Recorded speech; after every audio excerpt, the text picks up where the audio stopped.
In this episode, we speak with Alejandro Rivas Micoud, founder and CEO of Userlytics, a software-as-a-service state-of-the-art platform with a proprietary respondent panel of almost 1.5 million and customers in over 51 countries.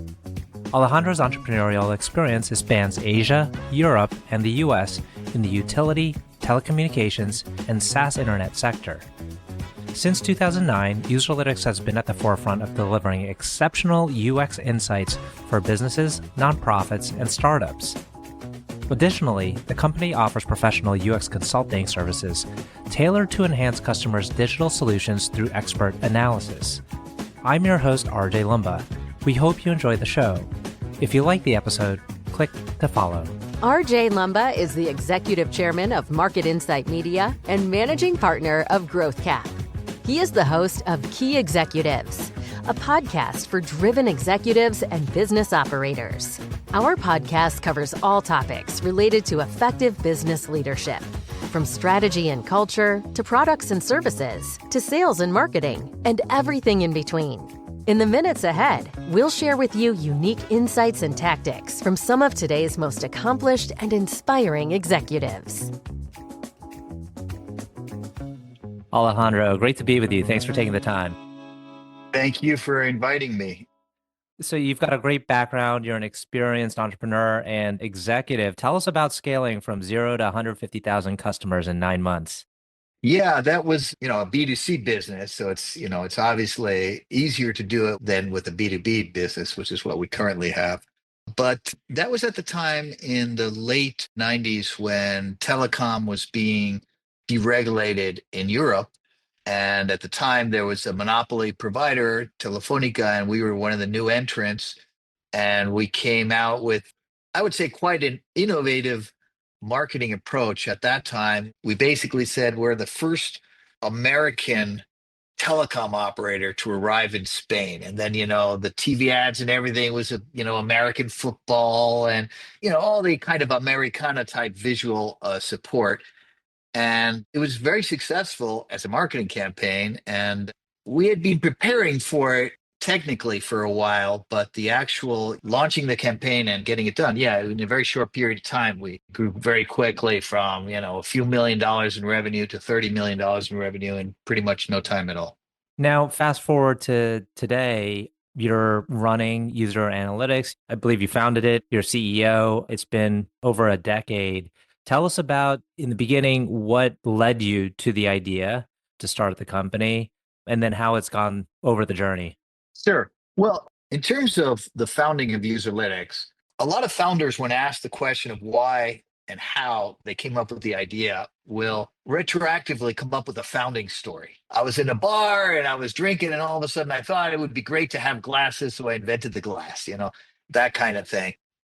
I don't like to engage in that kind of myth making. In reality, most things happen very much by happenstance. Mm-hmm. And that was the case with Userlytics. I had sold 2 telecom companies, took a little bit of a break, decided to launch a social media company, launched it, and I saw immediately that it was either going to require a lot more capital than I was prepared to provide, or it just simply wasn't going to work. So I already had a team in Europe, a team in the US. I sat down with them and I said, hey guys, what we're doing right now, it's not going to work. Do you guys have any ideas of what we could do for a living? And this lady came up with the idea. She said, well, why don't we get into usability and user experience testing? And that was an area that I, at that time, did not have a lot of domain expertise at all. But I, started exploring her suggestion and I loved it. And I thought it was a great idea. And so here we are, many years later. And so tell us about those maybe early customer wins. What type of companies were they, and how were you providing value to them? Yeah, it's interesting because when we launched, basically Userlytics is a remote user experience testing platform, a remote usability testing platform. And when we launched in 2009, at that time, companies did this kind of thing, but they did it typically in a laboratory, which takes a lot of time, is expensive, etc. I like to use the analogy of the toothbrush. Imagine that at your age, all of a sudden the toothbrush is invented. You would have gone through life without brushing your teeth, just waiting until a pain occurred, and then you would go to the dentist and get it fixed. That's what usability testing was all about in those days. So we came up with the digital equivalent of the toothbrush in the sense that you could check the designs of your prototype, of your live assets, et cetera, continually. So this was, like all startups, a new concept. So we would go to very large companies, like American Airlines was one of our first clients, and they had people in usability and user experience testing, but they didn't have budgets, they didn't have influence, they didn't have power. So it was very difficult for us in those early years until the C-suite of large corporations realized what a massive return on investment user experience testing and usability testing was. And from that point on, Userlytics grew very quickly. Hmm. And today, what is the makeup of your overall client or customer portfolio? Sure, we have business customers in 40 countries around the world. Having said that, close to 76% come from English speaking countries like the UK, Canada, Australia, the US. And that's just simply because the English speaking world were the first countries to really understand the importance of user research, user testing, usability testing, user experience research, etc. So the types of companies are mostly Fortune 100 and Fortune 500 companies, although we also have medium sized companies as well as startups. Every company, every organization, we have from some of the largest governmental organizations in the US to municipalities, to nonprofits, to healthcare, finance, you name it. Across every vertical, you need to do user experience testing. You need to do usability testing. I'd like to take a step in a different direction. You have a very interesting background. I don't believe you were necessarily trained in necessarily in business and more in engineering.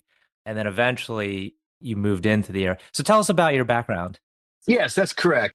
I served the US military and the US Navy, and I was a nuclear engineer for a number of years, working for Bechtel Power Corporation and a number of utilities around the country. And then I did an MBA in INSEAD in France. And then I moved to Japan and spent 5 years in Japan. And that's really where I got started in the telecom industry. So I guess, yeah, I've had a variety of roles and, industries that I've worked in, typically technology oriented, Hmm. whether it's nuclear power or telecom or, internet technology. And yeah, started out as an engineer and then, after the MBA, got into more managerial type roles. But I've lived in many different countries and worked in many different countries, studied in many different countries, I've done startups in many different countries. So yeah. And did you always self-fund? Did you bring in outside capital? How did you fund Userlytics? Yes, Userlytics, there's no institutional capital. It's 100% bootstrapped. I was a mentor at a Silicon Valley accelerator for a number of years. And one of the things I recommended to the other startups was venture capital is all well and good, but it Hmm. should be your last port of call. Because if you think about the returns that a VC is looking for, they're looking for a 10x or 20x or 30x. Now, if you went to your banker and you said, "Hey, how much are you going to charge me for this loan?" Oh, 1,000%, 2,000%, 3,000%. You say, forget about it. You'd go somewhere else, right? But we never think about that with VCs. It's the highest cost capital there is. Hmm. Now, if you design your products thinking about working capital is magic. It can destroy a company, but it can also finance a company. Hmm. So if you're willing to pay a venture capitalist 10x, why would you not be willing to go to a client and say, "Hey, look, we're kind of in the initial stages. If you're willing to pay me in advance for the next year, I will actually give you below cost." They're acting as your banker. Why wouldn't you do that? Or Hmm. or maybe not below cost, above cost, but not at the kind of gross margins that you would normally like to see. Hmm. And if you think about that in your product planning and your pricing planning, great things can be achieved. Excellent. One of the areas we like to talk about and learn more about is scaling companies. One of the necessary components, obviously, is recruiting the right talent. How do you go about identifying and retaining the right talent? Two very good questions, but two very different questions and I'll start with the second in terms of retaining. I interview every single person that walks in the door here, even if they're an intern. The reason for that is for me, corporate culture is super important. I really believe in what Peter Drucker said about culture eats strategy for breakfast. I Hmm. truly believe that. So if you are able to hire people that gel into the kind of corporate culture that you want to create, that after a while starts becoming self-sustaining. They start attracting similar type of people.